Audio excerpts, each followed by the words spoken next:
और इस वक्त हमारे साथ हमारे दो सहयोगी जुड़ रहे हैं। हमारे साथ विक्रांत दिल्ली से और हमारे वरिष्ठ सहयोगी अमिताभ सिन्हा न्यूज रूम से जुड़ेंगे। लेकिन सबसे पहले विक्रांत, आपके पास आते हुए जरा बताइए कि इसको लेकर हलचल क्या है इस वक्त।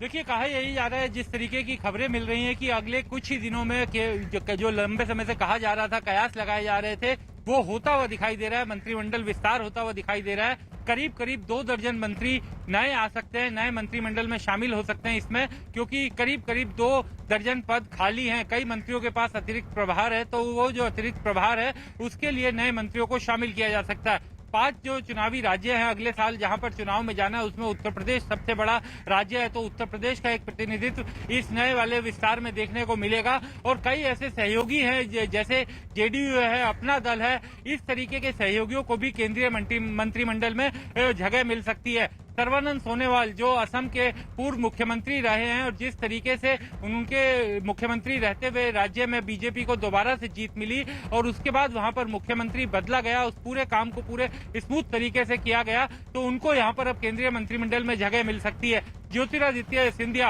लंबे समय से कयास लगाए जा रहे थे कि उनको भी केंद्रीय मंत्रिमंडल में शामिल किया जाएगा।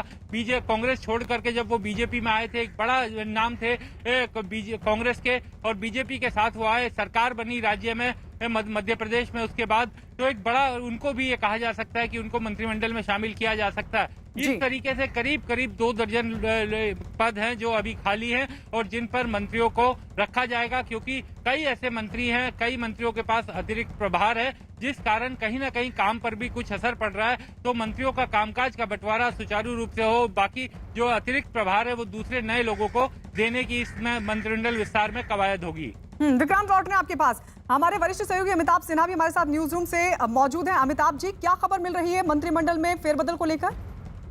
देखिए, मैं सबसे पहले इसी से शुरू करना चाहूँगा कि प्रधानमंत्री के किसी भी अगले कदम के बारे में अटकलबाजी करना बड़ा मुश्किल काम होता है, क्योंकि कई बार राजनीतिक पंडित तारीखें बताकर भी फेल हो चुके हैं। इसलिए तारीखों पर अब लोग अभी चर्चा करने से बेहतर कि हम लोग ये कह सकते हैं, जो पिछले 1 महीने का घटनाक्रम है, जिस तरह से प्रधानमंत्री ने तमाम मंत्रिमंडल के तमाम जो सदस्य हैं उनके काम की समीक्षा की है, संगठन के स्तर पर भी उनके काम की समीक्षा हुई है, संगठन के लोगों से प्रधानमंत्री ने बात की है, बीजेपी के साथ ही साथ अपने शीर्ष मंत्रियों के साथ चर्चा भी की है। तो मुझे लगता है प्रधानमंत्री के पास सबका खाका, सबका रिपोर्ट कार्ड और सबका बायोडाटा तैयार है किसको लेना है। रही बात दूसरी राज्यों की, उत्तर प्रदेश से लोग आ सकते हैं, उत्तर प्रदेश के सहयोगी दलों से लोग आ सकते हैं, और दूसरा कर्नाटक जहां चुनाव है, कर्नाटक से भी कुछ एंट्री हो सकती है। गुजरात पर नजर है अगले साल की, तो गुजरात से भी एंट्री हो सकती है। अगले साल 5 राज्यों में चुनाव है जहां पंजाब, जिसमें पंजाब भी शामिल है। तो मुझे लगता है उत्तर प्रदेश, कर्नाटक को थोड़ी तरजीह मिलने वाली है इसमें। लेकिन साथ ही साथ जो तीसरी जो सबसे अहम बात है वो ये है कि अगले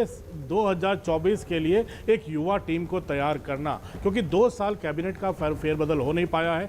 2014 में जब प्रधानमंत्री मोदी ने शपथ ली थी, उसके बाद 15 में भी रिशफल हुआ था, एक छोटा सा नए चेहरों को मौका मिला था, 16 में भी हुआ था, 2016 में, 2017 में भी हुआ था। तो मुझे लगता है कि 2 साल कोरोना महामारी के कारण जो गए हैं उसमें प्रधानमंत्री ने सबके काम का जायजा लिया है और अब प्रधानमंत्री इसके लिए तैयार है। कब कैसे, मुझे लगता है कि अब काउंटडाउन शुरू हो गया है और चंद दिनों की बात है जब नए मंत्रिमंडल में नए चेहरे आएंगे। तो नए चुनावों के साथ साथ कई राज्यों को तरजीह मिलना और साथ ही साथ 2024 के लिए एक ऐसी टीम को तैयार करना जो आने वाले उसके बाद के वक्त के लिए काम कर सके, सरकार में भी, संगठन में भी, ये प्रधानमंत्री की तरजीह होगी। विक्रांत, किन राज्यों को तरजीह दी जा सकती है? देखिए, बिल्कुल जो चुनावी राज्य हैं वो तो रहेंगे ही, साथ ही साथ ऐसा जो प्रतिनिधित्व जो पहले कहा जा रहा था कि कई ऐसे सहयोगी दल हैं बीजेपी के अपने, जिनको अभी तक केंद्रीय मंत्रिमंडल में जगह नहीं मिल पाई थी, जैसे जेडीयू जो बीजेपी के साथ आया लेकिन उसे अभी तक प्रतिनिधित्व नहीं मिल पाया था। तो ये उम्मीद की जा सकती है कि इस बार के मंत्रिमंडल विस्तार में जेडीयू का प्रतिनिधित्व होगा। इसके अलावा अपना दल के बारे में कहा जा रहा है, क्योंकि जब पहली बार मोदी सरकार बनी थी तो अपना दल का प्रतिनिधित्व था, अनुप्रिया पटेल उसमें मंत्री थी, तो अब ये इस तरीके का कयास है कि उनको भी शामिल किया जा सकता है। इस तरीके से अपने सहयोगियों को तो शामिल किया ही जाएगा, साथ ही साथ जो चुनावी राज्य हैं खास तौर से उन पर नजर रहेगी उत्तर प्रदेश, क्योंकि उत्तर प्रदेश का चुनाव बहुत ही बड़ा चुनाव है और देश के सेमीफाइनल की तरह उसे देखा भी जाता है। बड़ा राज्य है, बड़ी सीटें हैं और उत्तर प्रदेश में पिछली बार बीजेपी ने जिस तरीके से भारी मैंडेट के साथ सरकार बनाई थी, उसके बाद अब राज्य का चुनाव होना है तो उसका भी प्रतिनिधित्व उसमें पूरी तरीके से देखने को मिल सकता है। पंजाब क्योंकि कई ऐसी चुनौतियां बीजेपी को पिछले दिनों झेली है पंजाब को लेकर के, तो वहां का भी प्रतिनिधित्व आ सकता है। इस तरीके की तमाम चीजों को शामिल किया जाएगा और सबसे बड़ी बात कि अभी तक कई मंत्रियों के पास अतिरिक्त प्रभार काफी ज्यादा था और ये बात जब प्रधानमंत्री ने समीक्षा की तो तब भी ये बात सब सामने आई होगी, क्योंकि मंत्रियों के पास जो कामकाज था वो काफी ज्यादा उन्होंने अपना संभाला हुआ था। अभी करीब करीब 2 दर्जन मंत्री और आ सकते हैं मंत्रिमंडल में, तो एक तरह से काम का समुचित बंटवारा हो, इसके लिए मंत्रिमंडल का ये विस्तार साफ दिखाई देता है। अमिताभ जी, लेकिन इस फेरबदल का आधार क्या रहेगा? आधार मैंने बोला, एक तो चुनाव जाने वाले राज्य, दूसरा युवा चेहरे, अनुभवी चेहरे जो संगठन से जुड़े हुए हों, और वो सांसद जिन्होंने संसद में अच्छी परफॉर्मेंस दी है पिछले 2 सालों में, पिछले 6-7 सालों में जो प्रधानमंत्री ने देखा है, तो कई ऐसे सांसदों को भी मौका मिल सकता है जिन्होंने संसद में सरकार का पक्ष रखा है, संसद में अटेंडेंस उनकी अच्छी रही है और संसद में सरकार के पक्ष में विपक्ष से टक्कर लेने में उन्होंने अच्छा रोल प्ले किया है। तो ये दूसरी क्राइटेरिया ये हो सकती है। तीसरा ये हो सकता है कि प्रधानमंत्री को अगर 2 साल के बाद अगर कैबिनेट में विस्तार कर रहे हैं, उत्तर प्रदेश में अगले साल चुनाव है, उसके अगले साल फिर गुजरात में चुनाव हो जाएंगे 2022 के नवंबर में, उसके फिर बाद तो 2024 तक अगर आप लोकसभा चुनाव तक की प्रक्रिया देखें, आम चुनाव तक की, तो लगातार देश में चुनाव, विधानसभा चुनाव की लंबी फेहरिस्त है। तो मुझे लगता है कि एक ऐसी टीम भी प्रधानमंत्री तैयार करना चाहेंगे जिसको धीरे धीरे काम का अनुभव मिले और 2024 में ऐसे युवा फ्रेश चेहरों के साथ अगर पार्टी मैदान में कूदती है